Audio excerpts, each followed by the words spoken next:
পশ্চিমা বা রাশিয়া চীনের মতো কোনো পরাশক্তি নয়। সাগরে যুক্তরাষ্ট্রের ঘুম কেড়ে নিয়েছে মুসলিম এক রাষ্ট্র।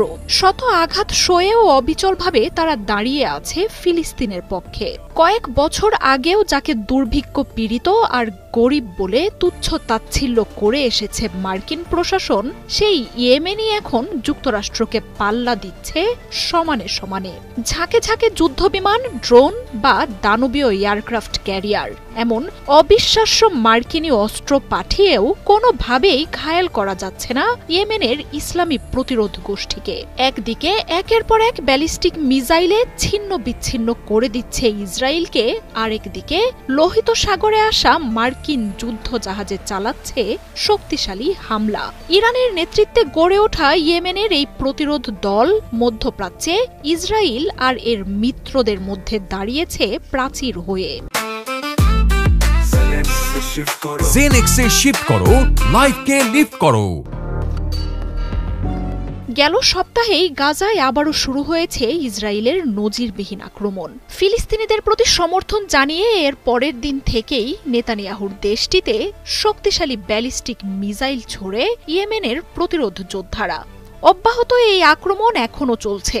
ইয়েমেন থেকে ছুটে আসা এমন ক্ষেপণাস্ত্রের আঘাতে ইসরায়েলের সামরিক ঘাঁটি, বিমানবন্দর বা সামরিক বেসামরিক স্থাপনা কিছুই বাদ যাচ্ছে না।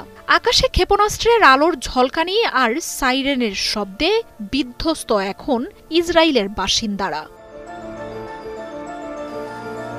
অথচ গাজায় হামলা শুরুর আগেই ইসরায়েলকে বাঁচাতে লোহিত সাগরে মার্কিন বিমানবাহী রণতরী থেকে শুরু করে যুদ্ধ জাহাজের বহর এনে জড়ো করেন ট্রাম্প। ইয়েমেনের প্রতিরোধ দলটিকে বিলীন করে দেয়ার হুঁশিয়ারি দেন তিনি।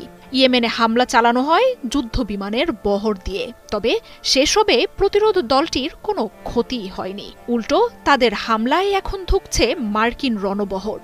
এর আগেও তাদের দমনে যুক্তরাষ্ট্র, যুক্তরাজ্য, ফ্রান্স, ব্রিটেনের রণতরী এসেছিল সাগরে, কিন্তু কয়েক দিনের হামলায় লেজ গুটিয়ে নিজ নিজ দেশে পালায় তারা।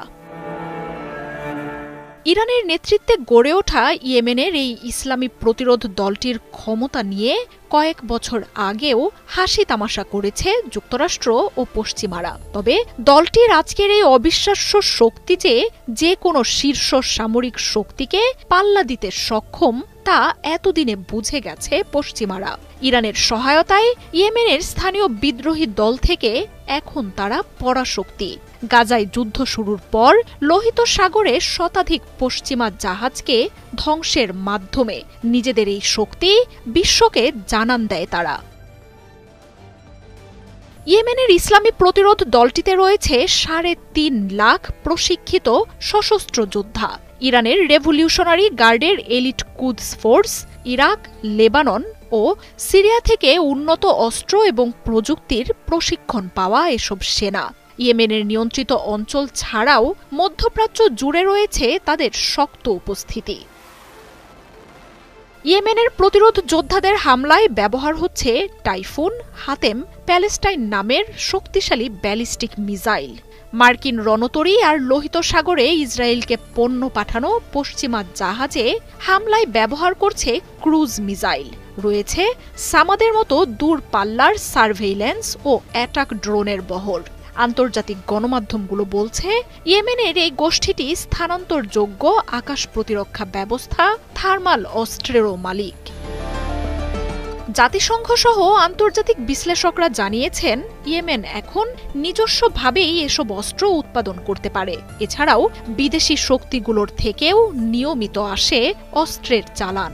গেল বছরই বিভিন্ন প্রতিবেদনে রাশিয়া, উত্তর কোরিয়া, চীনের মতো দেশগুলো এই যোদ্ধাদের সাহায্য করছে বলে তথ্য উঠে এসেছিল। মার্জিয়া উপমা, ৭১।